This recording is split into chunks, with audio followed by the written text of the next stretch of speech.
Hey guys, my name is Prashant and welcome back to my channel. आज की इस video में हम जो भी टॉपिक करेंगे वो काफ़ी इंपॉर्टेंट है एग्ज़ाम पर्सपेक्टिव से।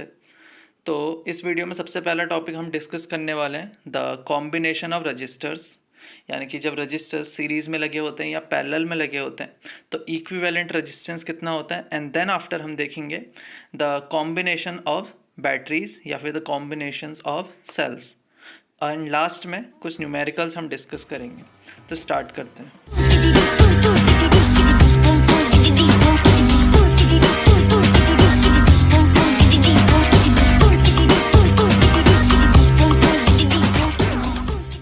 आज हम सबसे पहला टॉपिक पढ़ेंगे कॉम्बिनेशन ऑफ रजिस्टर्स।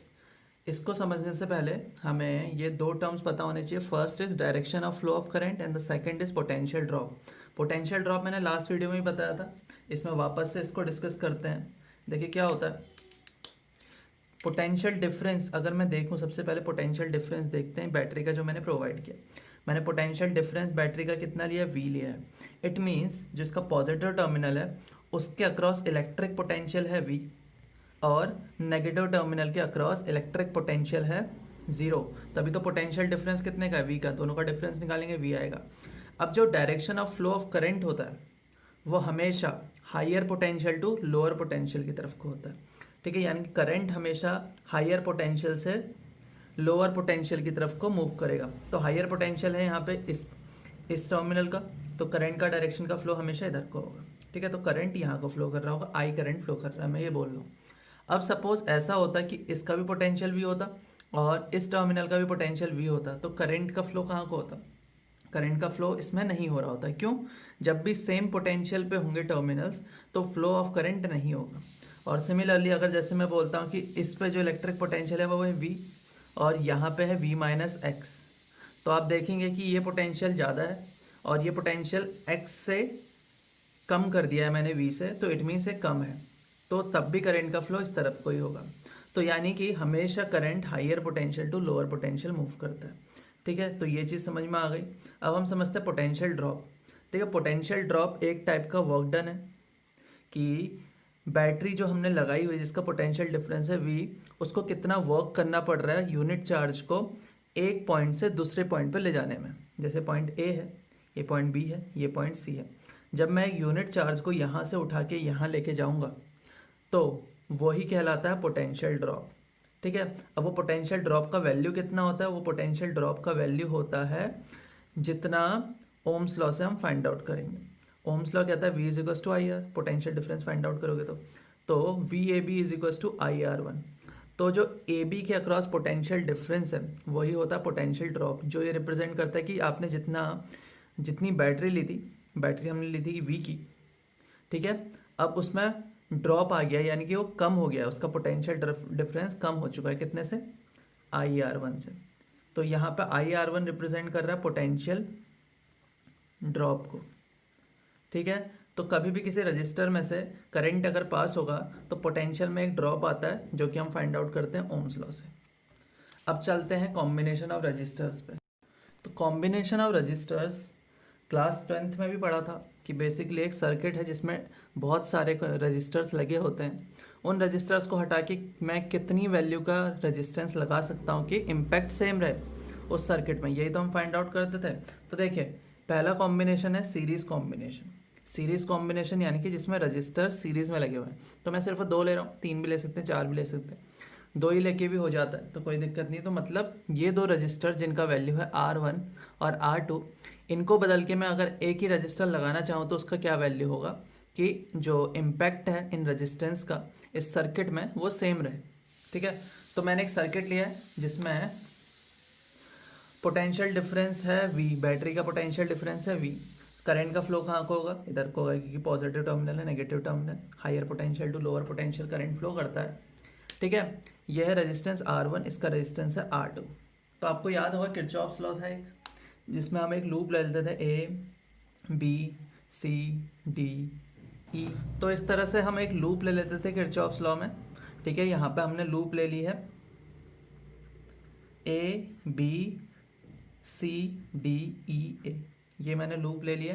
मुझे फाइंड आउट क्या करना है कि इन 2 रजिस्टर्स को हटा के मैं एक यहाँ पे इक्विवेलेंट रेजिस्टेंस लगाना चाहता हूँ, ठीक है, उसका वैल्यू कितना होगा। तो आर इक्विवेलेंट, अगर मैं ओम्स लॉ से उसका वैल्यू फाइंड आउट करूँ तो वो होगा आर इक्विवेलेंट, यानी कि इन दोनों को हटा दिया, सर्किट में सिर्फ एक ही रजिस्टर है जिसका वैल्यू है आर इक्विवेलेंट, उसका वैल्यू होगा जितना सर्किट का पोटेंशियल डिफरेंस है अपॉन जितना करंट उसमें फ्लो हो रहा है, यानी कि V बाय आई का वैल्यू मुझे फाइंड आउट करना है इस सर्किट में। ठीक है, तो होगा क्या देखते हैं। अब मैंने लूप ले लिया ABCDEA, ठीक है, तो मैं यहाँ से चलना स्टार्ट करता हूँ।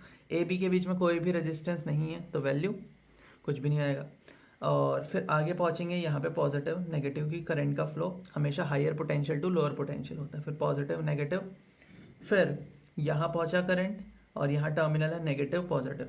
किरचॉफ लॉ कहता था लूप लॉ कि भाई एक पॉइंट से चलना स्टार्ट करो, जितना भी पोटेंशियल डिफरेंस है उसका सम निकालो तो वैल्यू उसका आता है 0, ये क्या आता है किरचॉफ लूप लॉ। तो वही हम यहाँ पे यूज़ करने वाले हैं। ए से बी पहुँचे, देखा तो कोई भी चेंज नहीं आ रहा है, पोटेंशियल डिफरेंस नहीं आ रहा है कोई भी, ठीक है।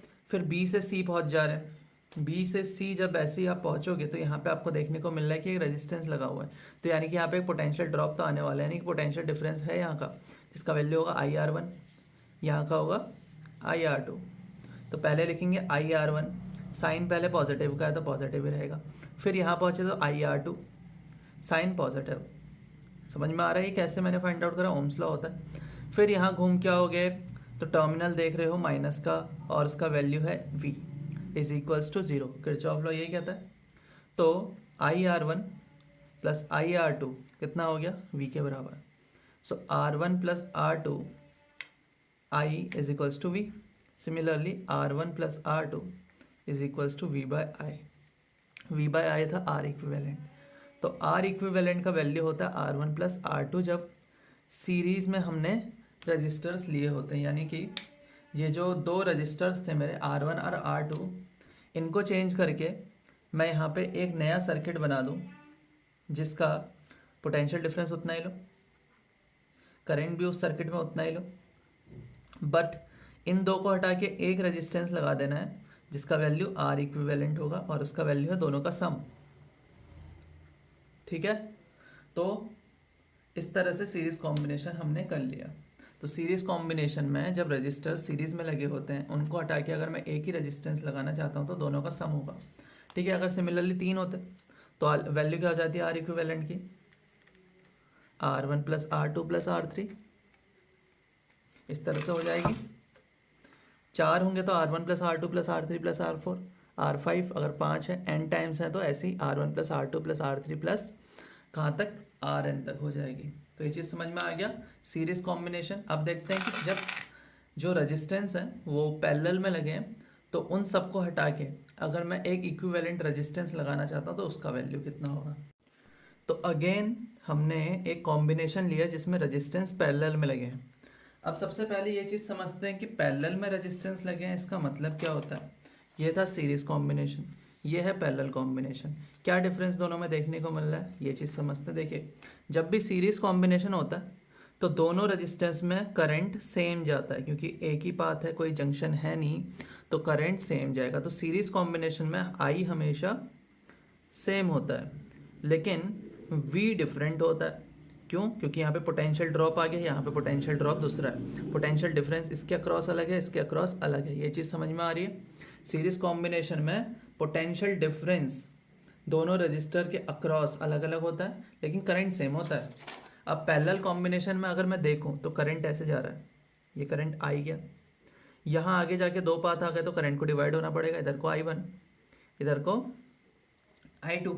तो यानी कि जब पैरेलल कॉम्बिनेशन होता है तो उसमें करंट डिफरेंट होता है दोनों रजिस्टर्स के लिए, लेकिन पोटेंशियल डिफरेंस की बात करो तो टर्मिनल A टर्मिनल B, दो टर्मिनल के अक्रॉस हमेशा पोटेंशियल डिफरेंस सेम रहता है। तो V रहता है सेम पैरेलल कॉम्बिनेशन के टाइम पे, I होता है डिफरेंट, और I होगा कितना, I1 प्लस I2 के बराबर।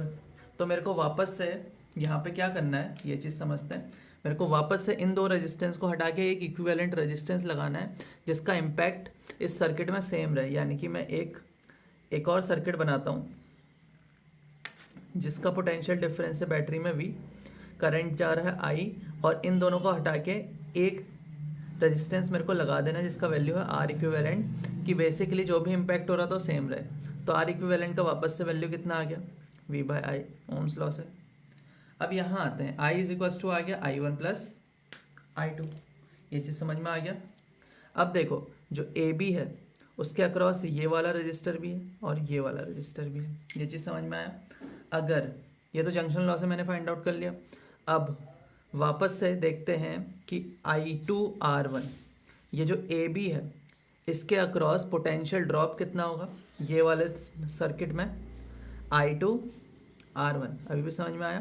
कैसे निकालते हैं, करंट जितना जा रहा है रेजिस्टेंस जितनी है उन दोनों का मल्टीप्लिकेशन, I2R1 और I2R1 का वैल्यू कितना है, जितना मैंने प्रोवाइड किया है पोटेंशियल डिफरेंस बैटरी की वजह से, ठीक है। क्योंकि ये जो वायर हम लेते हैं उसके नेग्लिजिबल रेजिस्टेंस लेते हैं, तो जितना पोटेंशियल डिफरेंस बैटरी के अक्रॉस है उतना ही यहाँ पे भी होगा।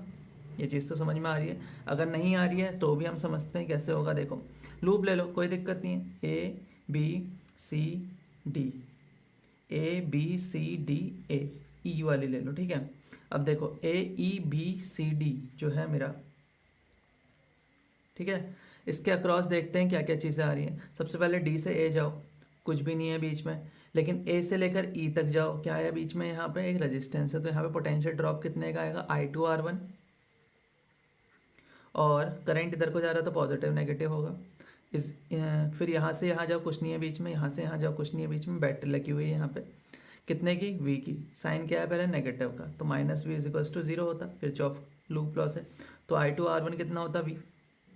सिमिलरली अब यहाँ पे ई की जगह ये वाली लूप लेते हैं, D A F B C D, ठीक है, A F B C D. इसके अंदर देखेंगे तो ए से लेकर एफ में जाओ तो क्या देखने को मिल रहा है, R2R1, R2I1, साइन पॉजिटिव का क्योंकि करंट फ्लो कर रहा है यहाँ से, ये चीज़ समझ में आया।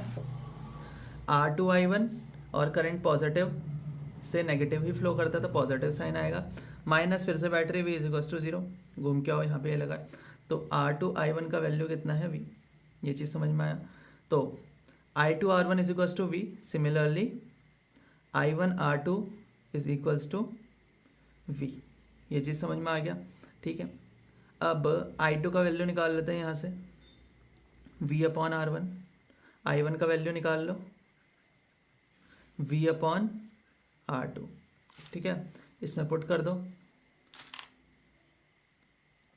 सो I is equals to, I1 का वैल्यू है V बाय R2, I2 का वैल्यू है V बाय R1, और I अगर मैं इस सर्किट में जाऊं तो I का वैल्यू कितना है, V अपॉन R इक्विवेलेंट। सो V अपॉन R इक्विवेलेंट का वैल्यू है V upon R2 plus V upon R1, common ले लो V, क्या हो जाएगा, यहाँ पे V कॉमन आएगा, यहाँ V भी हटा दो, कैंसिल कर दो। सो 1 अपॉन R इक्विवेलेंट का वैल्यू कितना आ गया, 1 upon R1 plus 1 upon R2, यानी कि इन दोनों को हटा के अगर मैं R इक्विवेलेंट ये वाला पुट करता इस वैल्यू से फाइंड आउट करके तो सेम ही रहता है इम्पैक्ट रेजिस्टेंस का, ठीक है। सिमिलरली अगर 3 होते पैरेलल में तो क्या होता, 1 upon R1 plus 1 upon R2 plus 1 upon R3, 4 होते तो एक और ऐड हो जाता 1 अपॉन R4, 5 होते तो पाँचों ऐड हो जाता 1 अपॉन R5 करके। तो पैरेलल कॉम्बिनेशन ऐसा था, सीरीज कॉम्बिनेशन मैंने आपको पहले बताया वो कुछ इस तरह से था। तो दोनों में डिफरेंस यही है, सीरीज कॉम्बिनेशन में I सेम रहता है, V डिफरेंट होता है, पैरेलल कॉम्बिनेशन में I डिफरेंट होता है, V सेम होता है। जब क्वेश्चन करेंगे काफ़ी यूजफुल है वहाँ पे ये चीज़। अब हम एक टॉपिक डिस्कस करने वाले हैं which is grouping of batteries. But grouping of batteries समझने से पहले हमें एक टर्म समझना पड़ेगा विच इज़ इंटरनल रेजिस्टेंस, कि भाई इंटरनल रेजिस्टेंस क्या होता है। देखो क्या होता है, सपोज ये एक सर्किट है जिसमें एक बैटरी लगाई है जिसकी EMF है E। अभी समझेंगे EMF क्या होता है। यहाँ पे एक स्विच लगाया है और एक रजिस्टर लगाया है जिसकी रेजिस्टेंस R है, और ये क्या है अभी देखते हैं। तो देखो क्या है, एक बैटरी है, ठीक है। एक बैटरी जो है जब सर्किट ओपन होगा तो कोई भी करंट उस बैटरी में से फ्लो नहीं कर रहा है, ये चीज़ समझ में आ गई। कोई भी करंट उस बैटरी में से फ्लो नहीं कर रहा है, यानी कि कोई भी चार्ज उस बैटरी को क्रॉस नहीं कर रहा है। रजिस्टेंस का क्या रोल होता है वो चीज़ हम समझते हैं। रजिस्टेंस क्या करता है, किसी भी कंडक्टर की अगर रजिस्टेंस है, मैं बोलता हूँ किसी भी कंडक्टर की रजिस्टेंस अगर 3 ओम है तो इसका मतलब क्या है कि बेसिकली रजिस्टेंस का काम होता है कि जो भी चार्ज आ रहा है उसके रास्ते में बर्डन डालना, ऑब्स्टेकल की तरह काम करना, यानी कि फ्लो ऑफ चार्ज को रोकना। ठीक है, अगर फ्लो ऑफ चार्ज को कोई रोक रहा है तो मेरे को वर्क कितना करना पड़ेगा, ज़्यादा या कम? उस चार्ज को एक जगह से दूसरी जगह उठा के ले जाने में ज़्यादा करना पड़ेगा नहीं पड़ना पड़ेगा? यानी कि अगर रास्ते में बर्डन है तो मेरे को ज़्यादा वर्क करना पड़ेगा, अगर रास्ते में कम बर्डन है तो मुझे कम वर्क करना पड़ेगा। और कहीं ना कहीं वर्क पर यूनिट चार्ज होता है पोटेंशियल डिफरेंस, यही तो होता है। समझ में आया? अब देखो, जब सर्किट ओपन है, जब मेरा सर्किट ओपन है तो यानी कि मेरी बैटरी जो मैंने लगाई होगी, यहाँ पे एक ऐसी बैटरी से लगाई होगी मैंने, ठीक है, इस बैटरी में से कोई भी करंट पास नहीं हो रहा है, यानी कि इसमें से चार्ज का फ्लो नहीं हो रहा है। तो अभी इसमें चार्ज का फ्लो नहीं हो रहा है तो इस बैटरी को कितना वर्क डन करना पड़ा? इसको अभी तो कोई वर्क डन नहीं करना पड़ रहा है। तो इसके अक्रॉस जो अभी पोटेंशियल डिफरेंस होगा, इस बैटरी के अक्रॉस जो पोटेंशियल डिफरेंस होगा जब स्विच ओपन होता है सर्किट का, यानी कि जब इसमें से करंट फ्लो नहीं कर रहा होता है, तो इसका जो टर्मिनल ए है और टर्मिनल बी, इन दोनों के बीच में जो पोटेंशियल डिफरेंस होगा उसको कहते हैं ईएमएफ, जिसका फुल फॉर्म होता है इलेक्ट्रोमोटिव फोर्स। ठीक है, यहाँ पे कंफ्यूज नहीं होना है कि फोर्स क्या होता है, फोर्स नहीं है, एक टाइप का पोटेंशियल डिफरेंस ही है। तो potential difference across its terminal of a battery when the circuit is open, जब सर्किट ओपन होता है तो उस पर्टिकुलर टाइम पे जो उसके टर्मिनल के अक्रॉस पोटेंशियल डिफरेंस होता है उसको हम कहते हैं electromotive force, which is represented by E. अब देखो, जैसे सर्किट क्लोज करूँगा, जैसे ही मैं सर्किट क्लोज करता हूँ करंट फ्लो होना स्टार्ट होगा पूरे सर्किट में। हमें यहाँ पे मतलब नहीं है कितना पोटेंशियल ड्रॉप आ रहा है, हम देख रहे हैं सिर्फ बैटरी को। अब बैटरी में से भी करंट पास होगा और कोई भी अप्लायंस हो, चाहे कैसा भी कंडक्टर हो, चाहे सिल्वर हो या फिर एक पेन हो, ठीक है, इसकी कुछ ना कुछ रेजिस्टेंस होती है। तो सिमिलरली जो आपका ये सेल है इसकी भी खुद की एक रेजिस्टेंस होगी, यानी कि जब इसमें से करंट पास होगा तो इसकी भी, ये भी कुछ रेजिस्टेंस उसको ऑफर करेगा। ठीक है, और उसी को कहते हैं हम internal resistance of a battery, जिसको हम रिप्रेजेंट करते हैं स्मॉल आर से। ठीक है, स्मॉल आर से। अब अगर इस बैटरी की खुद की भी एक रेजिस्टेंस है तो इसके जो टर्मिनल ए हैं और टर्मिनल बी है, इसके अक्रॉस पोटेंशियल में कुछ ड्रॉप आएगा या नहीं आएगा? खुद सोचिए, आएगा पोटेंशियल ड्रॉप। और पोटेंशियल ड्रॉप जो होता है वो कितने का होता है? जितना करंट है सर्किट में, सपोज करंट है सर्किट में आई और जितनी रेजिस्टेंस ऑफर करते हैं आर, तो इतना पोटेंशियल में ड्रॉप आ जाएगा, इसकी पोटेंशियल में ड्रॉप आ जाएगा। मतलब बेसिकली हम ये समझते हैं कि जो भी इसका पोटेंशियल डिफरेंस था इनिशियली विच इज़ ई, अब अगर सर्किट क्लोज हो गया तो उसमें ड्रॉप आ रहा है आई आर का, क्योंकि इस बैटरी के वजह से, मतलब अपनी वजह से ही ये पोटेंशियल ड्रॉप क्रिएट कर रहा है आई आर। ठीक है, तो अब जो ये पोटेंशियल डिफरेंस इस सर्किट को प्रोवाइड करना चाहता था, क्या उतना करा पा रहा है? कराना तो ई चाहता था, लेकिन कितना करा पा रहा है? इतना करा पा रहा है, V E minus I R. और ये जो पोटेंशियल ड्रॉप आया है आई आर, वो आया इंटरनल रेजिस्टेंस की वजह से। और जो पोटेंशियल डिफरेंस अब ये बैटरी प्रोवाइड कर पाती है उसे कहते हैं terminal potential difference. Terminal potential difference जिसको V से रिप्रेजेंट किया जाता है। तो V का वैल्यू होता है E माइनस आई आर, और अगर डेफिनेशन बोलें तो वो होती है जो पोटेंशियल डिफरेंस है across the terminal of a battery when the switch is closed. जब सर्किट का स्विच क्लोज होता है तो उस टाइम पे जो potential difference across the battery होता है, ठीक है, तो वो होता है टर्मिनल पोटेंशियल डिफरेंस। ये चीज़ समझ में आया? तो जब भी बैटरी डिस्चार्ज हो रही है, अभी तो बैटरी क्या कर रही है? डिस्चार्ज ही हो रही है। ठीक है, तो उस टाइम पे टर्मिनल पोटेंशियल डिफरेंस का वैल्यू इतना होता है। अब जो मेरी बैटरी थी जिसकी ईएमएफ थी ई और इंटरनल रेजिस्टेंस था स्मॉल आर, अब उस बैटरी को मैं एक एक्सटर्नल बैटरी की हेल्प से चार्ज कर रहा हूँ। जब भी चार्जिंग होती है तो ये समझिए पॉजिटिव टर्मिनल में करंट एंटर कर रहा होता है। ठीक है, जब भी चार्जिंग हो रही है तो ईएमएफ थी ई। अब देखो, जो एक्सटर्नल बैटरी है उसको इसको चार्ज करने के लिए कितना वर्क डन करना पड़ेगा? ई। इतना तो पोटेंशियल डिफरेंस इस बैटरी का है ही, इतना तो इसको क्या पोटेंशियल डिफरेंस यानी कि work done per unit charge करना पड़ेगा इस बैटरी को। इसकी पोटेंशियल डिफरेंस कुछ भी हो सकती है, पी ले लेते हैं, कोई दिक्कत नहीं, इतना करना पड़ेगा। साथ ही साथ रास्ते में बर्डन प्रोवाइड कर रहा है ये इंटरनल रेजिस्टेंस स्मॉल आर, कर रहा है नहीं कर रहा है? तो इतना, तो जो इसके अक्रॉस पोटेंशियल ड्रॉप होगा जो कि कितना होगा? करंट आई और आर, इतना वर्क डन एक्स्ट्रा करना पड़ेगा इस बैटरी को। ठीक है, तो जब डिस्चार्जिंग हो रही होती है बैटरी की तो उस पर्टिकुलर टाइम पे टर्मिनल पोटेंशियल डिफरेंस का वैल्यू था E माइनस आई आर, लेकिन जब चार्जिंग हो रही है तो उस टाइम पे टर्मिनल पोटेंशियल डिफरेंस का वैल्यू होता है E प्लस आई आर। सो अब है सीरीज कॉम्बिनेशन। अब हम समझेंगे कि बैटरीज जब सीरीज में लगी होती हैं तो उस कॉम्बिनेशन में से करंट कितना फ्लो होता है, और भी बाकी प्रोस्पेक्टिव भी देखेंगे, बट हमें मेन ये देखना है कि करंट कितना फ्लो होगा। देखिए आइडेंटिफाई कैसे करते हैं कि बैटरी सीरीज में लगी हैं, उसको समझने के लिए हमें ये देखना होता है कि जो लूप है, जो आपकी एक लूप है, उसमें एक ही टाइप का करंट फ्लो होना चाहिए, यानी कि एक ही constant value of current flow होनी चाहिए। तो आपको देखने को मिल रही है एक लूप ही देखने को मिल रही है, तो इसमें करंट का वैल्यू एक ही होगा, जगह जगह पे चेंज तो होगा नहीं। तो ये चीज़ समझ में आया। सीरीज कॉम्बिनेशन तब होता है जब सिर्फ आपको एक ही लूप देखने को मिलती है, ठीक है। तो करंट इसमें कांस्टेंट होगा, जिसको मैं आई से रिप्रेजेंट कर रहा हूँ। इस टाइम पे मैंने जो अपनी बैटरीज हैं उनको किस तरह से कनेक्ट किया हुआ, देखो ये पॉजिटिव टर्मिनल है दूसरी बैटरी का, ये नेगेटिव टर्मिनल है पहली बैटरी का, ठीक है। ये पॉजिटिव और इधर घूम के देखो तो इधर नेगेटिव। तो यानी कि जब पॉजिटिव टू नेगेटिव मैंने बैटरीज को कनेक्ट किया हुआ है, उस टाइम पे क्या कॉम्बिनेशन है, क्या उसके पैरामीटर्स हैं और करंट का वैल्यू कितना है, ये फाइंड आउट कर रहे हैं हम, ठीक है। तो हमने ये देखा सर्किट, एक ऐसा सर्किट लिया जिसमें एक्सटर्नल रेजिस्टेंस आर है, बैटरी है पहली जिसका ईएमएफ है E1 और इंटरनल रेजिस्टेंस है R1, दूसरी बैटरी जिसका ईएमएफ है E2 और रेजिस्टेंस है इंटरनल उसका R2। अब देख रहे हैं कि आई का वैल्यू कितना होगा। फिर से एक लूप ले लो, A B C D E, ठीक है। अब इस लूप में यहाँ से चलना स्टार्ट करते हैं, चलना स्टार्ट करेंगे, बट पहले उससे पहले साइन अलॉट कर देते हैं। करंट यहाँ से यहाँ को फ्लो कर रहा है तो positive to negative, higher potential to lower potential की तरफ को मूव करता है। फिर करंट यहाँ आएगा पॉजिटिव नेगेटिव, यहाँ तो ये बैटरी लगी हुई है तो इनका तो खुद नेगेटिव पॉजिटिव होता है, रेजिस्टेंस में ही होता है सिर्फ ये पॉजिटिव नेगेटिव। चलना स्टार्ट करो, यहाँ से कितना आएगा R, रेजिस्टेंस कितनी है R, करंट कितना है I, तो R इंटू आई इतनी पोटेंशियल डिफरेंस होगा ए बी के क्रॉस, प्लस का साइन क्योंकि साइन पहले पॉजिटिव, फिर यहाँ घूम के जाओ कुछ नहीं है, यहाँ देखो तो कुछ है, R2 करंट जा रहा है उसमें से I, R2 I और साइन पहले पॉजिटिव का। फिर बैटरी देखो ईएमएफ उसकी E2 पहला साइन नेगेटिव, ठीक।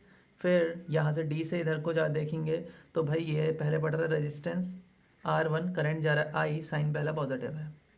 फिर ये बैटरी देखो माइनस E1 हो जाएगा इज इक्वल्स टू 0, ठीक है। पॉजिटिव चीज़ें एक साइड, नेगेटिव चीज़ें एक साइड कर देते हैं। RI plus R2I plus R1I is equals to E1 plus E2, एक साइड हो गए, ठीक है। इतना समझ में आया। अब आगे देखते हैं, I कॉमन ले लो, उधर जाएगा R plus R1 plus R2 is equals to E1 plus E2।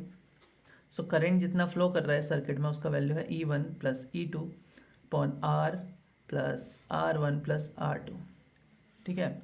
जब बैटरी सीरीज में लगी हुई है, पॉजिटिव का नेगेटिव से टर्मिनल कनेक्टेड है, तो यहाँ पे अगर मैं देखूँ इसका फॉर्मूला मैं अगर कंपेयर करूँ, इसका फॉर्मूला अगर मैं कंपेयर कर रहा हूँ आई की, जो ओम्स लॉ से फॉर्मूला होता है उसका वैल्यू होता है E अपॉन रजिस्टेंस जितना सर्किट का है प्लस इंटरनल रेजिस्टेंस, ये तो फॉर्मूला होता करंट का, E upon R plus small r, ये होता।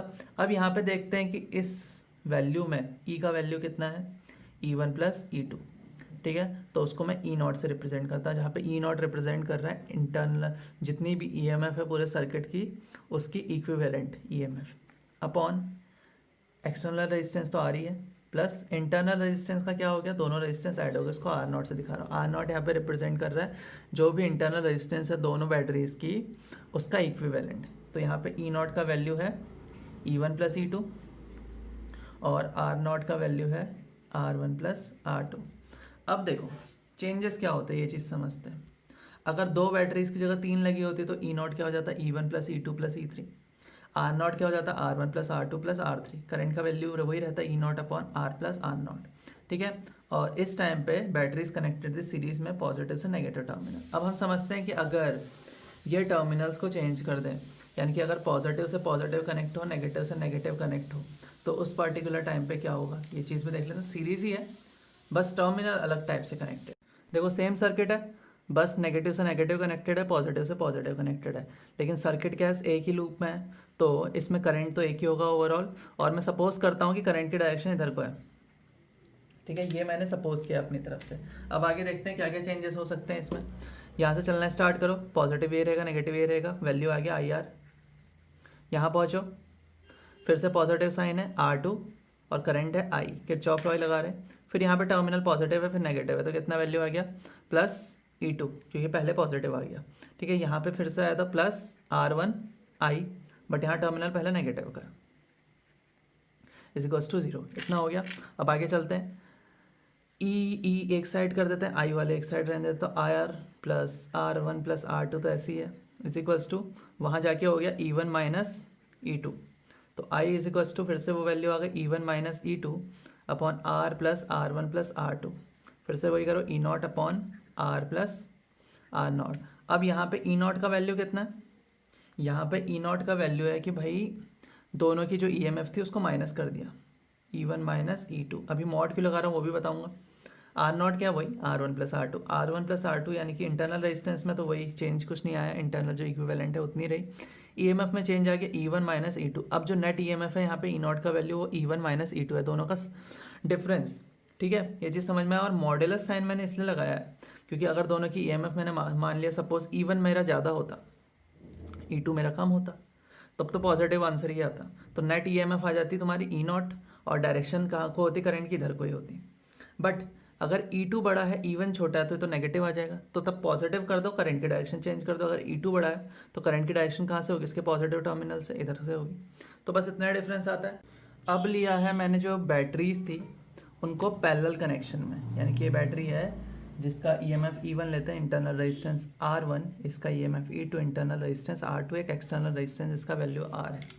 देखो पैरेलल कनेक्शन में क्या डिफरेंस आता है ये चीज़ समझते हैं। जो बैटरीज होती हैं वो अपनी इंडिविजुअल करंट्स दे रही होती हैं, जैसे E1 बैटरी है तो इसका करंट जाएगा यहाँ को I1, इससे कोई मतलब नहीं है। और करंट अगर ओवरऑल सर्किट में I जा रहा है तो according to the junction law इसमें से कितना करंट आ रहा होगा बाहर को, I minus I one plus I1 करेंगे तो कितना आएगा करंट I। तो ओवरऑल करंट सर्किट के अंदर I है इन बैटरीज की वजह से, लेकिन जो बैटरी है पहली उसकी वजह से करंट I1, इसकी वजह से I माइनस I1। तो इतना आपको समझ में आना चाहिए, ठीक है। बाकी अब चलते हैं फिर से अपने किरचॉफ लॉ में। तो पहले हम लेते हैं A B, इसको ले लेते हैं C, इसको ले लेते हैं D। तो पहले हम लेते हैं लूप ABCA, ठीक है, और फिर हम लूप लेंगे एक ABDA। तो पहले चलते हैं ABCA पे, A से लेकर B पे जाओ पहले, तो करंट की डायरेक्शन इधर को है तो पॉजिटिव टू नेगेटिव, आपको पता है इसमें करंट इधर से positive to negative. Current I1 इसमें से एग्जिट कर रहा है तो एंटर भी कितना करेगा I1, ठीक है। इसमें से एग्जिट कर रहा है I माइनस I1 तो इधर से एंटर भी उतना ही करेगा I माइनस I1, करंट यहाँ पे होगा I। ये चीज़ समझ में आ गया, जंक्शन लॉ यहाँ पे भी फॉलो हो ही रहा है। तो ABCA में जाते हैं, A से लेकर B में जाओ, पहले रेजिस्टेंस पड़ा, करंट उसमें से जा रहा है I, तो पोटेंशियल ड्रॉप आया RI का प्लस साइन के साथ क्योंकि पहले पॉजिटिव है।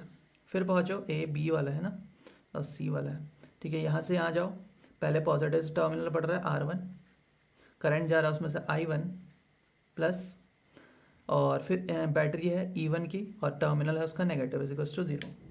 इतना समझ में आया, इसको इक्वेशन 1 बना दो। अब ये वाला हम लूप ले रहे हैं ABDA, तो A से B जाओ, फिर से रास्ते में R पड़ता है, करंट जा रहा है I, साइन पॉजिटिव पहले, फिर यहाँ जाओ R2, करंट जा रहा है I माइनस I1 और साइन पहले पॉजिटिव, करंट की डायरेक्शन इधर को ही है, तो I माइनस I1 R2 और रास्ते में पड़ रही है E2 और साइन नेगेटिव का क्योंकि नेगेटिव टर्मिनल पहले पड़ रहा है इक्वल्स टू 0। इतना चीज़ समझ में आया। अब देखो हमें ओवरऑल फाइंड आउट क्या करना है, कितना करंट सर्किट में से जा रहा है, ठीक है। हमें गिवन क्या क्या होगा, EMFs जो होंगे वो गिवन होंगी, E1 E2 का वैल्यू गिवन होगा, R1 R2 गिवन होगा, रेजिस्टेंस गिवन होगा, करंट फाइंड आउट करना होगा। हमें इंडिविजुअल I1 करंट कितना है, I माइनस I1 कितना है, ये गिवन नहीं होगा, तो कहीं ना कहीं मेरे को I1 इसमें से एलिमिनेट करना है। तो I1 को एलिमिनेट करने के लिए क्या हो सकता है वो चीज़ समझते हैं। इस इक्वेशन को थोड़ा सा और सॉल्व कर लेते हैं, तो देखो क्या देखने को मिलेगा, IR plus I R2 minus I1 R2 minus E2 is equals to 0। अब इसमें है I1 R2, इसमें है R1I1, यानी कि I1R1। तो क्या करूँ मैं, इस इक्वेशन को अगर मैं I2 से मल्टीप्लाई कर दूँ, इस इक्वेशन को अगर मैं I2 से नहीं, सॉरी, R2 से मल्टीप्लाई कर दूं और इस इक्वेशन को R1 से मल्टीप्लाई कर दूं, तो क्या चेंजेस आ जाएंगे इक्वेशन में, देखते हैं। I R R two plus R1 R2 I1 minus E1 R2 is equals to 0। और दूसरी इक्वेशन हो जाएगी I1 plus I1 R2 minus I1 R1 R2 minus E2 R1 is equals to 0। इतना समझ में आया। दोनों इक्वेशन को ऐड कर दो, तो यहाँ आई आर कॉमन है, तो आई आर कॉमन ले लो, तो अंदर बचता है R1 प्लस R2।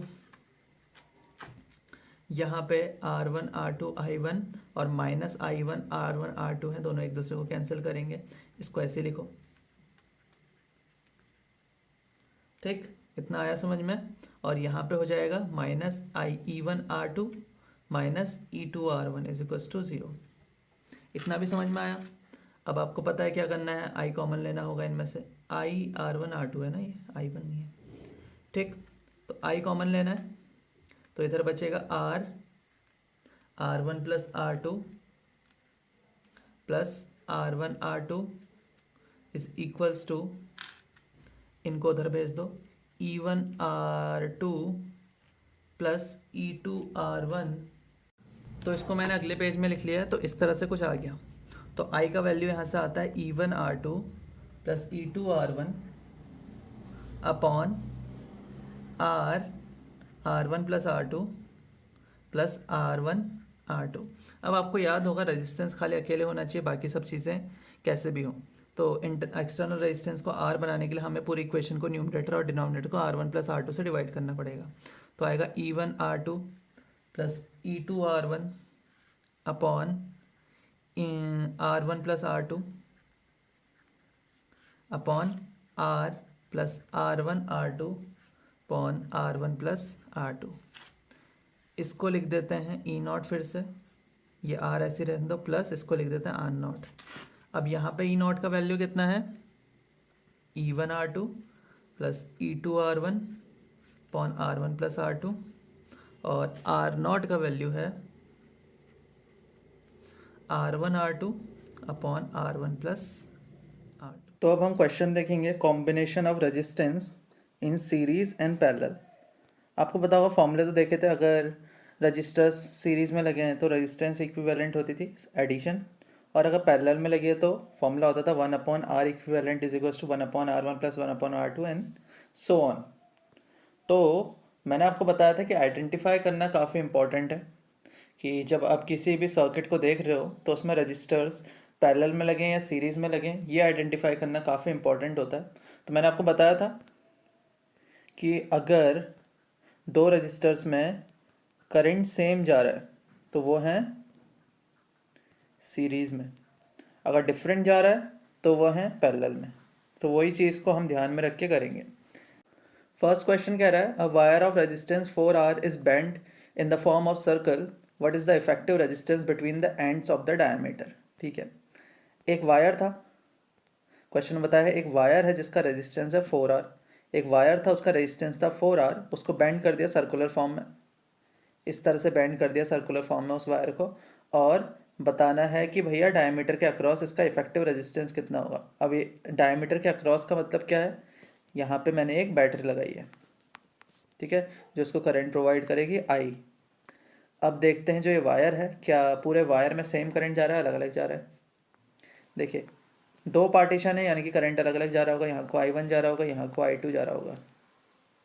ठीक है, अब देखिए इस तरह से है, तो यानी कि करंट दोनों में डिफरेंट जा रहा है। तो यानी कि मैं कह सकता हूँ कि बेसिकली अब जो वायर था वो दो पैरेलल रजिस्टर्स में चेंज हो गया, जिनकी रेजिस्टेंस है 2R। अब ये क्यों है, क्योंकि 4R का वायर था। ठीक है, हाफ वायर की लेंथ कितनी होगी, L/2, और L की लेंथ की कितनी थी रेजिस्टेंस, 4R। तो L/2 लेंथ की कितनी होगी, 4R/2, यानी कि 2R। तो दोनों पैरेलल में, पैरेलल का फॉर्मूला लगाओ। पैरेलल का फॉर्मूला होता है 1/r equivalent is equals to 1/2r plus 1/2r। ठीक है, सॉल्व करेंगे तो आंसर आ गया r। तो ये चीज़ समझ में आ गई कि सीरीज़ में कैसे हैं, पैरेलल में कैसे हैं, वो हमें कैसे आइडेंटिफाई करते हैं।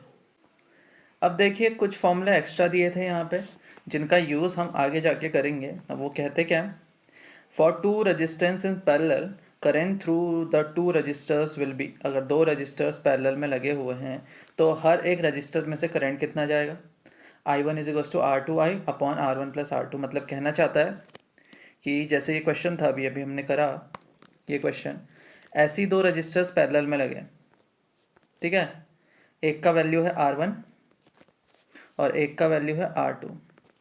ठीक है, अब R1 में से करंट जा रहा होगा I1 और R2 में से करंट जा रहा होगा I2। टोटल सर्किट में करंट होगा I।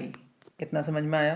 तो उस टाइम पे फॉर्मूला क्या हो जाएगा, अगर मेरे को I1 फाइंड आउट करना है, I1 फाइंड आउट करने का फॉर्मूला है R2I upon R1 plus R2। और सिमिलरली I2 फाइंड आउट करने का formula R1I upon R1 plus R2। ठीक है, करंट जिसके अक्रॉस फाइंड आउट करना था, किस रजिस्टर के अक्रॉस फाइंड आउट करना था, R1 के अक्रॉस, लेकिन न्यूमरेटर में कौन सा आया, दूसरा वाला। ठीक है, तो इस तरह से ये फॉर्मूला है। तो देखिए करंट कब इक्वल जाएगा, आप खुद सोचिए। तो दो रजिस्टर्स अगर पैरेलल में हैं उनमें करंट कब इक्वल जाना चाहिए, जब दोनों का वैल्यू सेम हो। ये चीज़ समझ में आ रही है, जब दोनों का वैल्यू सेम होगा तभी तो दोनों में करंट सेम जाएगा। जैसे कि R1 इज इक्वल्स टू, मैं ले लेता हूँ R2 is equals to R। तो पुट करते हैं इसमें, तो फॉर्मूला क्या बन जाएगा, I1 का फॉर्मूला बन जाएगा RI अपॉन 2R। I2 का फॉर्मूला भी ऐसी कुछ बन जाएगा RI अपॉन 2R। ठीक है, R से R कैंसिल, I/2 यानी कि दोनों में इक्वल करंट जा रहा है और जितना सर्किट में आ रहा था उसका हाफ। तो अभी देखो यहाँ पे जो ये क्वेश्चन था जो हमने अभी अभी किया है, उसमें दोनों रेजिस्टर्स की रेजिस्टेंस 2R है। तो यानी कि करंट अगर मैं बाहर से I देता तो इसके पास जाती I/2 और इसके पास भी जाता I/2। समझ में आया, यानी कि जब रेजिस्टेंस इक्वल होती हैं तो करंट भी दोनों रेजिस्टर्स में सेम जाता है जब वो दोनों पैरेलल में लगे हैं। ठीक है, और उसका वैल्यू होता है हाफ, जितना करंट हम उसको प्रोवाइड कर रहे हैं। अब अगले क्वेश्चन में जाते हैं। Question is determine the voltage drop across the resistor R1 in the circuit given below with E is equals to 60 volt, R1 is equals to 18 ohm and R2 is equals to 10 ohm. So यहाँ पे एक diagram दिया हुआ है, अब इसको resolve करना start करते हैं। तो इस तरीके का कोई डायग्राम दिया हुआ है क्वेश्चन में, जिसमें एक बैटरी है जिसका EMF है 60 वोल्ट, एक रजिस्टर है जिसका वैल्यू है 18 ओम R1, एक R3 है, R4 है, R2 है, जिनकी सबकी वैल्यू दी हुई है, ये 5 ओम है। ठीक है, उसने पूछा है कि भैया ये R1 रजिस्टर जो है इसके अक्रॉस कितना पोटेंशियल ड्रॉप होगा। मैंने बताया था पोटेंशियल ड्रॉप होता है work done per unit charge, जो करना पड़ेगा A पॉइंट से B पॉइंट पे ले जाने के लिए, जिसका वैल्यू होता है जितना रेजिस्टेंस है और जितना करंट उसमें से पास हो रहा है। ठीक है, रेजिस्टेंस था R1 और करंट पास हो रहा है, वो हम देखते हैं कितना करंट पास हो रहा है। तो ये बैटरी है। अब ये बैटरी है अगर, तो इसकी वजह से कुछ ना कुछ तो यहाँ देखने को मिलेगा। वो क्या देखने को मिलेगा, करंट। करंट अगर मैं सपोज करता हूँ I यहाँ से फ्लो कर रहा है, कितना फ्लो कर रहा है, I अगर यहाँ से फ्लो कर रहा है तो देखो यहाँ पहुँचेगा। ठीक है, करंट यहाँ पहुँच गया। अब यहाँ पे जंक्शन है तो करंट डिवाइड होने वाला है, I1 और यहाँ को I-I1। ठीक है, तो अब सर्किट को देखते हैं फिर से। अब ये वाला जो रजिस्टर है और ये वाला जो रजिस्टर है, दोनों में सेम करंट जा रहा है, दोनों में सेम करंट जा रहा है, तो इट मीन्स ये दोनों रेजिस्टेंस सीरीज़ में है। तो ये दोनों अगर सीरीज़ में है तो R इक्विवेलेंट कैसे निकाला जाता है, सीरीज़ में दोनों को ऐड करा जाता है, 10 + 5 15 ओम। तो यानी कि इन दोनों को हटा दूँ, इनकी जगह पे अगर मैं एक रेजिस्टेंस लगा दूँ जिसका वैल्यू कितना हो जाए 15 ओम, तो काम चल जाएगा। अब ये सर्किट गायब, ये सर्किट गायब हो गया है। अब देखो अब क्या क्या सर्किट बचे इसके अंदर। ये आ गया R इक्विवेलेंट जिसका वैल्यू है 15 ओम, ये है R2, दोनों में करंट अलग अलग जा रहा है। ठीक है, दोनों में करंट अलग अलग जा रहा है, तो इट मीन्स दोनों है पैरेलल में। दोनों पैरेलल में है तो पैरेलल में कैसे R इक्विवेलेंट फाइंड आउट किया जाता है, 1/15 प्लस 1/10, 1/R इक्विवेलेंट का वैल्यू होता है। तो ये हो जाता ये हो जाएगा 15 to 30 और ये होगा 2 + 3, इट मीन्स 5/30 यानी कि 1/6। तो आर इक्विवेलेंट का वैल्यू आ गया 6 ओम। तो यानी कि ये दो रजिस्टर्स को हटा दूँ और इनकी जगह मैं 6 ओम का रेजिस्टेंस लगा दूँ तो तब भी सर्किट में कोई इम्पैक्ट नहीं पड़ने वाला। तो अब नया सर्किट कैसा होगा दिखने में, 60 वोल्ट, 18 ओम और यहाँ पे एक ही लगा हुआ है जिसका वैल्यू है 6 ओम। अभी भी समझ में आया कैसे रिजॉल्व करा मैंने सर्किट को। अब देखो करंट आई और यहाँ को अब करंट कितना जाएगा खुद सोचिए, आई ही जाएगा, आई करंट जाएगा क्योंकि I1 plus I minus I1 होता है इस सर्किट में, तो आई ही हो गया। तो दोनों किस में है, सीरीज़ में। तो आर इक्विवेलेंट हो जाएगा 18 6 24 ओम। ठीक है, तो अब इस सर्किट को देखो, अब एक सर्किट यहाँ पे फॉर्म हो गया जिसमें बैटरी लगी है 60 वोल्ट की और रेजिस्टेंस लगा है 24 ओम का। ठीक है, हमें फाइंड आउट करना था आई फाइंड आउट करने के लिए हमें पता होना चाहिए सर्किट में टोटल रेजिस्टेंस कितना है और टोटल वोल्टेज कितनी है। 60 वोल्ट वोल्टेज है, ओम्स लॉ से फाइंड आउट करेंगे, 60 वोल्ट है अपॉन रेजिस्टेंस है 24, तो इसको सॉल्व करेंगे तो आंसर आएगा 2.5 एम्पेयर। तो आई का वैल्यू है 2.5 एम्पेयर। क्वेश्चन में हमसे यही पूछा था कि पोटेंशियल ड्रॉप कितना हो रहा है इसके अक्रॉस पोटेंशियल ड्रॉप कितना हो रहा है। तो फॉर्मूला क्या था, VAB = R1 इंटू करेंट, जितना उसमें से फ्लो हो रहा था, करंट फ्लो कर रहा है आई हमने फाइंड आउट कर लिया 2.5 एम्पेयर, R1 है वहाँ का 18, तो पोटेंशियल ड्रॉप आ गया VAB = 18 इंटू 2.5, दोनों को मल्टीप्लाई कर देंगे। 18 5 टाइम्स होता है 90 और 18 2 टाइम्स होता है 36, 36 में 4 5 45 वोल्ट। तो इसके अक्रॉस पोटेंशियल ड्रॉप है 45 वोल्ट का। So next question is a letter A consist of a uniform wire of resistance 1 ohm per centimeter. The sides of the letter are each 20 centimeter long and the cross piece in the middle is 10 centimeter long while the apex angle is 60 degree. Find the resistance of the letter between the two ends of the legs. तो question में बताया है कि हम एक letter ए बना रहे हैं जिसमें एक वायर यूज़ कर रहे हैं जिसका रेजिस्टेंस है 1 ओम पर सेंटीमीटर। उसमें जो साइड्स हैं, ये जो ए की साइड होती है, ए ऐसा होता है कुछ, तो इसकी जो साइड्स हैं वो है 20 सेंटीमीटर लॉन्ग और बीच में जो ए जो होता है उसमें जो ये बीच की ब्रांच है इसकी लेंथ है 10 सेंटीमीटर और एंगल यहाँ सस्टेन हो रहा है 60 डिग्री। ठीक है, आपको पता है ये ट्राइंगल में ये दोनों साइड इक्वल होती, ठीक है, ये दोनों साइड इक्वल होती तो यानी कि ये दोनों एंगल भी सेम होते, तो हम देखते हैं ट्राइंगल मेथड से x + 60 होगा 180, तो x का वैल्यू आ जाएगा 60 डिग्री। तो यानी कि ये भी 60 ये भी 60, यानी कि ये है एक इक्विलेटरल ट्रायंगल। तो यानी कि अगर ये 10 सेंटीमीटर तो ये भी 10 सेंटीमीटर, ये भी 10 सेंटीमीटर, बचा ये नीचे 10 सेंटीमीटर 10 सेंटीमीटर। तो उसने बोला है कि भाई जो भी वायर हम यूज़ कर रहे हैं उसकी रेजिस्टेंस है 1 ओम पर सेंटीमीटर। अब हम इसकी इक्विवेलेंट रेजिस्टेंस फाइंड आउट करनी है अक्रॉस इस टर्मिनल के और इस टर्मिनल के। ठीक है, फाइंड आउट करते हैं। तो इसको पहले हम रजिस्टर के फॉर्म में बनाते हैं। तो देखो यहाँ से लेकर यहाँ तक के वायर की रेजिस्टेंस होगी, क्योंकि 1 ओम पर सेंटीमीटर है, 10 सेंटीमीटर यहाँ यूज़ करा हुआ तो 10 ओम होगी। इसकी रेजिस्टेंस 10 ओम, इसकी 10 ओम, इसकी 10 ओम, इसकी भी 10 ओम और इसकी भी 10 ओम। तो कैसे ये इसका फॉर्मेशन होगा देखते हैं। ये बन गया ये 10 ओम का, ये बन गया दूसरा 10 ओम का, बीच में जो था वो भी 10 ओम है, इधर का भी है 10 ओम और इसका वैल्यू भी 10 ओम है। ठीक है, अब इसको रिजॉल्व करना स्टार्ट करेंगे। किसी भी टर्मिनल से करंट दो, करंट दे दो, यहाँ से दे दिया, करंट आई दिया, यहाँ को I1 गया, यहाँ को I2 गया, यहाँ से घूम के आया I2, यहाँ से था I1, दोनों को ऐड करा, करंट I बाहर मिला। तो अब देखिए क्या हुआ, I2 इन दोनों में करंट सेम गया है, तो यानी कि ये दोनों हैं सीरीज़ में दोनों को ऐड कर दिया जाता है। तो अब सर्किट कैसा सा हो जाएगा वो समझते हैं। 10 ओम, बीच में 10 ओम, इधर 10 ओम, ठीक है, और जो ऊपर था वो रिजल्टेंट कितना हो गया 20 ओम। तो यहाँ पे वो रिजल्टेंट लगा देते हैं 20 ओम का। ठीक है, अब देखो ये दोनों है पैरेलल में, क्योंकि करंट जा रहा था I1 I2 अलग अलग, तो दोनों पैरेलल में है। तो पैरेलल में जब हैं तो इनकी इक्विवेलेंट रेजिस्टेंस होगी 1/R equivalent is equals to 1/10 plus 1/20। It means 20 2 + 1 यानी कि 3/20 यानी 20/3। तो R इक्विवेलेंट आ गई 20/3। इन दोनों को हटा के मैं एक रजिस्टर लगाता हूँ जिसकी वैल्यू है 20/3 ओम। तो अब इस रजिस्टर को और रिजॉल्व करो तो एक ऐसा सा दिखने में हो जाएगा। इसको भूल जाओ, यहीं पे बना देता हूँ क्योंकि जगह थोड़ी कम है।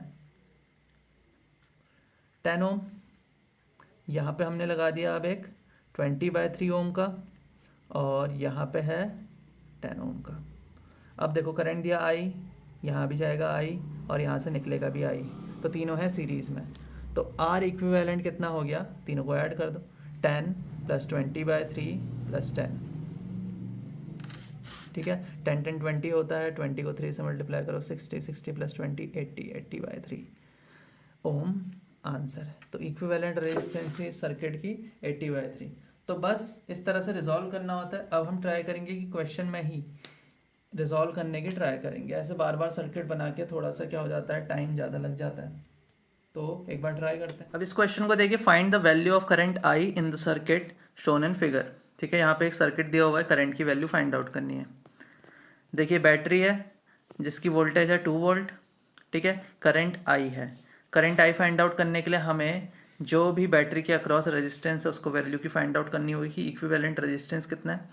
ठीक है, तो रिजॉल्व करना स्टार्ट करते हैं फिर से। करंट I प्रोवाइड किया हमने, यहाँ से करंट I प्रोवाइड किया, यहाँ को अलग जाएगा, यहाँ को अलग जाएगा। ठीक है, यहाँ को I1 चले गया तो यहाँ को रहेगा I - I1। तो अब देखिए I1 इस सर्किट में भी जा रहा है और इसको भी वही प्रोवाइड हो रहा है I1। तो यानी कि ये दोनों हैं सीरीज़ में। जब सीरीज़ में होते हैं दोनों को सिंपली ऐड करना होता है। तो यानी कि इन दोनों को अब मैं हटा देता हूँ और इनकी जगह पे एक ऐसा रजिस्टर लगा देता हूँ जिसकी वैल्यू है इन दोनों का सम, यानी कि 60 ओम। ये 60 ओम का, यहाँ पे डायग्राम थोड़ा सा ख़राब हो गया है। तो ये है 60 ओम। इन दोनों को भूल जाओ, अब इन दोनों को हटा दो। एक 60 ओम का है, एक 30 ओम का है, दोनों पैरेलल में है। तो तब पैरेलल में होते हैं तो R इक्विवेलेंट का फॉर्मूला होता है 1/R1 + 1/R2 = 1/R equivalent.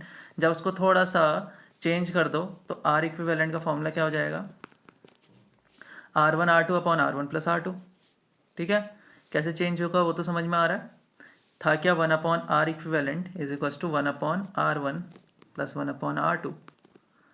LCM ले लो यहाँ पे तो क्या हो जाता है R1 R2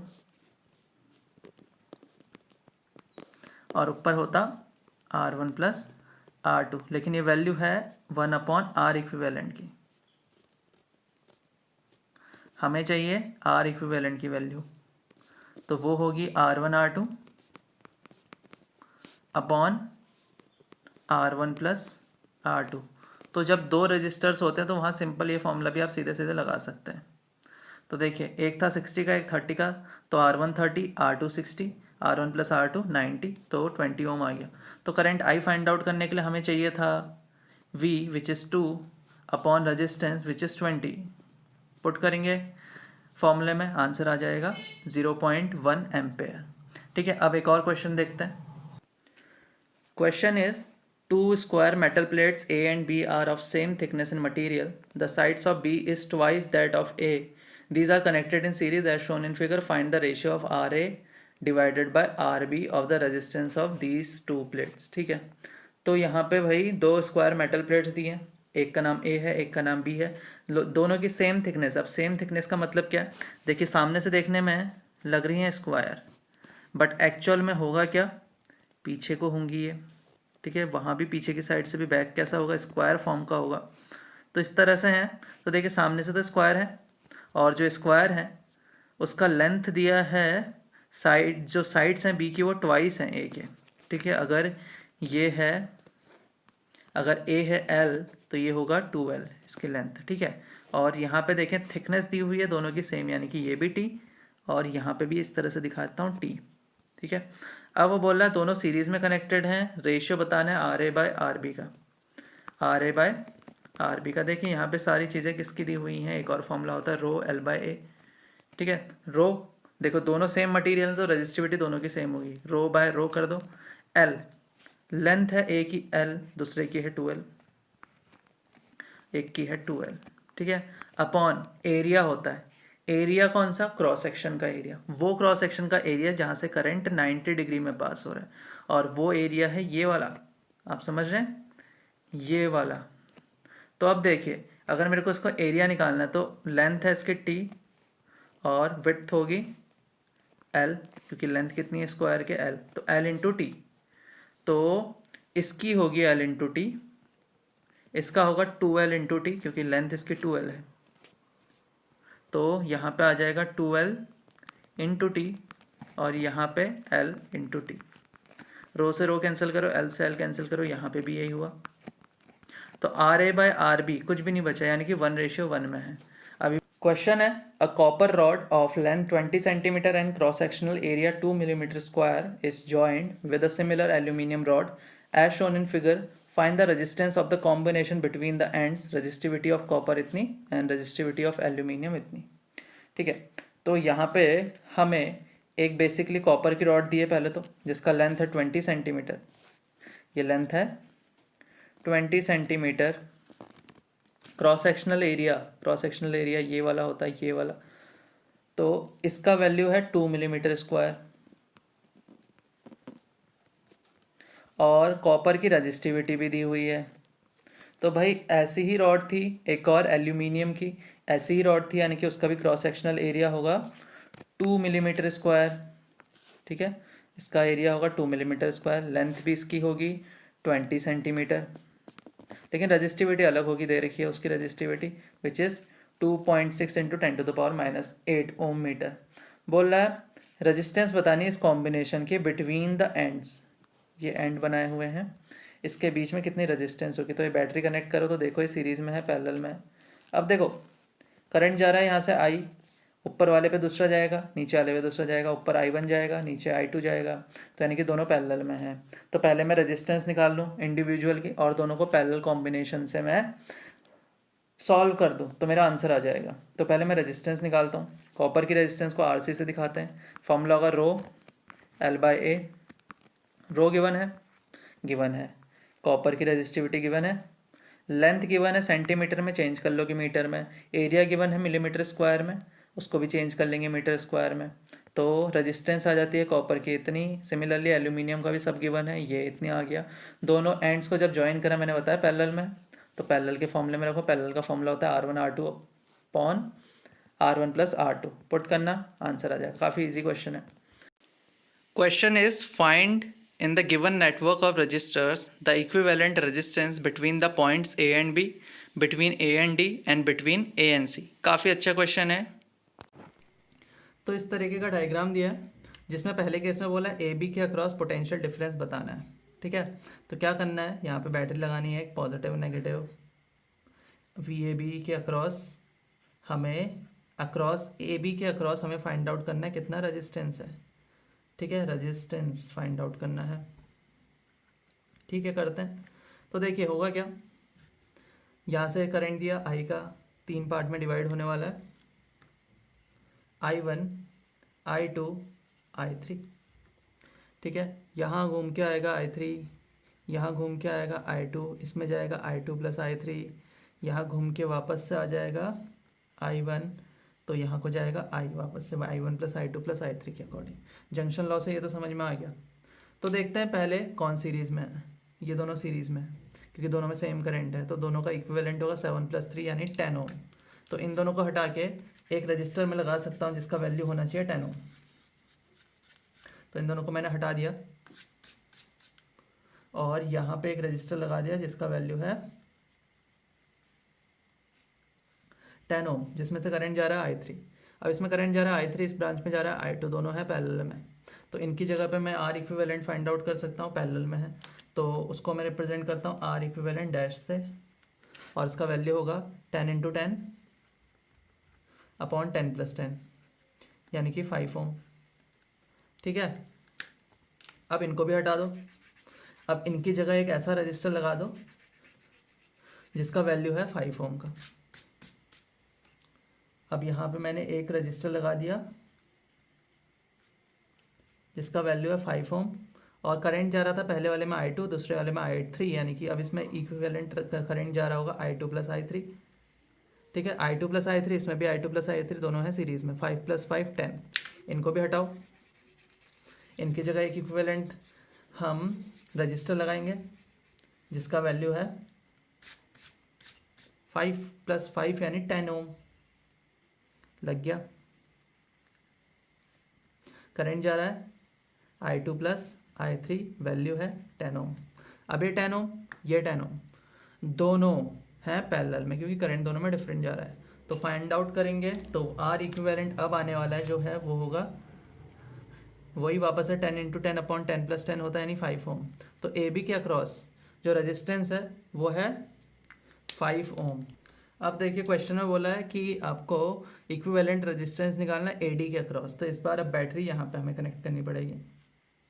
इस तरह से बैटरी कनेक्ट कर दी, करंट देगी बैटरी आई, 3 पार्ट में डिवाइड होगा करंट, I1 I2 I3, आगे घूम के जाएगा I2 पहुँचेगा, यहाँ घूम के जाएगा I1 पहुँचेगा, तो इसके पास पहुँच गया I1 प्लस I2, फिर यहाँ घूम के I1 plus I2 plus I3 वापस से I देगा।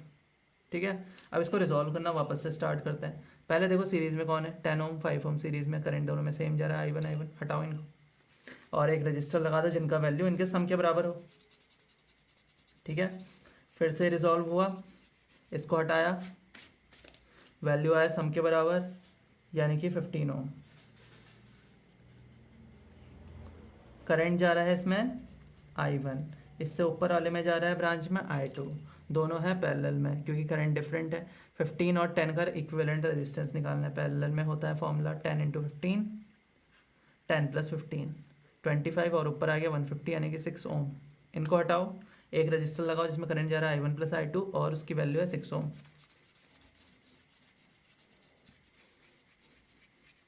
तो ये भी हो गया, एक रजिस्टर लगा दिया यहाँ पे 6 ओम का, करंट जा रहा है I1 प्लस I2।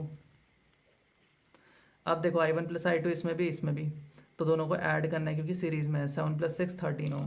इनको फिर से हटाना है।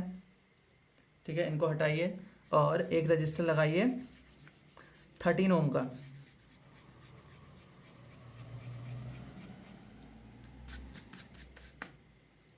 तो वो लग गया कहीं यहाँ पे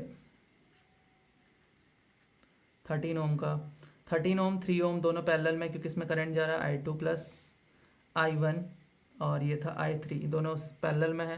तो R इक्विवेलेंट अब सर्किट का आ जाएगा 3 इंटू 13 अपॉन 3 प्लस 13 यानी कि 39 अपॉन 16 ओम।